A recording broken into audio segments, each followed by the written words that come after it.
History is a chronicle of struggles for the sake of power, but in that there have been people who fought not just for power but also for freedom. And one such was Veer Chhatrasal, the lion of Bundelkhand, whose Jayanti it is today, who carved out an independent kingdom during the Mughal rule against all odds, after whom Chhatrapur in MP is named. A hero who stands alongside with Chhatrapati Shivaji and Maharana Pratap as one of the bravest fighters for freedom from the Muslim rule. A man who fought for freedom till the end of his life. A patron of fine arts and a good writer himself. Of the 82 years he lived, he fought 52 battles during his 44-year reign, and from the Narmada to Yamuna, from Chambal to Tones, his writ ran. Amidst the forests, the hills, under the shadow of the forest gods, Chhatrasal was born in conflicted times amidst cannons, swords, and bloodshed to the brave warrior couple of Champat Rai and Lal Kumar on May 4, 1649, in the village of Kacharkachnai, now located in the Tikamur district of Madhya Pradesh. He was just 12 years old when his parents committed suicide, then surrendered to the Mughals.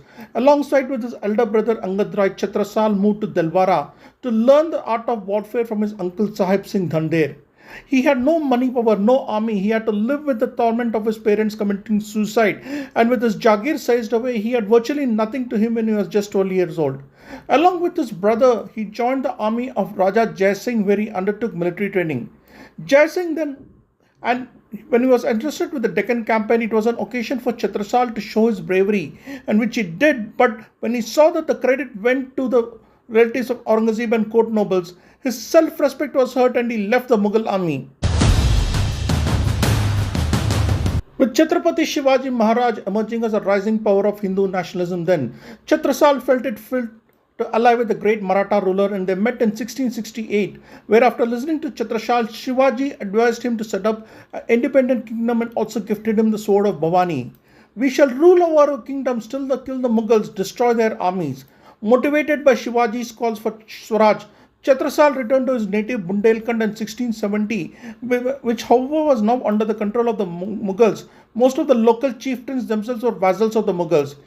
His childhood friend Mahabali helped him financially, due to which he was able to raise a small army of just 25 infantry and 5 cavalry. And in 1671, Chhatrasal raised the bugle of revolt against the Mughal Emperor Aurangzeb and the establishment of Swarajya. Furious at the loss of Gwalior, Aurangzeb sent a huge army under the commander of Rohil Khan, which had 8 cavalry units and an infantry of 30,000, which was routed by Chhatrasal at Garkot, and the victory made him much more stronger. And between 1671 to 80, Chhatrasal ruled over a vast kingdom that stretched from Chitrakoot to Gwalior, Kalpi to Garhot. In 1675, he met Mahamati Prannathji, the guru of the Pranami Sampradaya at Mau, through his nephew Dev Karanji. Chhatrasal, highly impressed by Pramnathji, became his disciple, who blessed him that he would always be victorious, and diamond mines will be discovered in your land and you will become a great emperor. Pramnathji, in a way, was to Chhatrasal what Samarth Ramdas was to Shivaji. He would be spiritual, political and economic advisor. Chhatrasal defeated the Goan ruler of Panna and made it his capital as per the advice of Pramnathji. And soon the forts of Orcha, Sagar, Damo, Kalpi, Mahoba, Ajner and Vidisha were conquered by Chhatrasal. The Mughal Jagirdars themselves began to pay tax to Chhatrasal now. His victory march continued as far as Malwa, Punjab and Rajasthan, establishing the Bundela kingdom.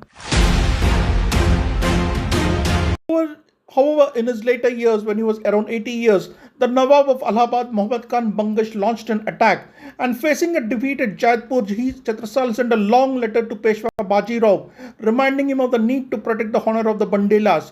Jo gati bhaye Gajendra ki, wahi gati hamari aaj. Baji Birat Bundel ki, Baji Rakayo aaj. A reference to the Gajendra Moksham story where the elephant pleads with Vishnu to help him.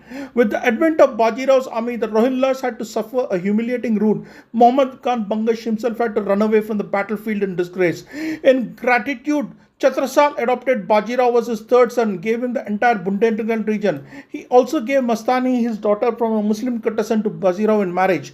The unity shown by the Bundelas and Marathas in repelling the Mughal forces and creating an independent kingdom in the Deccan is to date an exemplary episode in history. Chhatrasal was an equally wise administrator whose governance ensured that the kingdom would always have a full treasury. He gave equal share of his kingdom's two sons Jagatraj and Hirdesha, advised them to always follow Raj Dharma. The town of Chhatarpur in MP is named after him, as also the stadium in Delhi. There's also a museum named after him on the Chhatarpur Jhansi highway. The princely state of Panna in MP, famous for its diamond mines and tiger reserve, was established by Chhatrasal as its capital, as well as another princely state, Jaipur too, which is currently in UP's Mahopar district. Veer Chhatrasal had no money, no resources to raise an army. His fellow kings had submitted to the Mughals, but he had the famed Bundela Sanskar, the belief in Veerabhogya Vasundhara, a man who formed an independent kingdom out of nowhere, a legend. If you have enjoyed this talk on Veer Chhatrasal, do share and subscribe to our channel for more such updates on the glorious history of India. Namaste, this is me Ratnakar signing off on another episode of History Under Your Feet.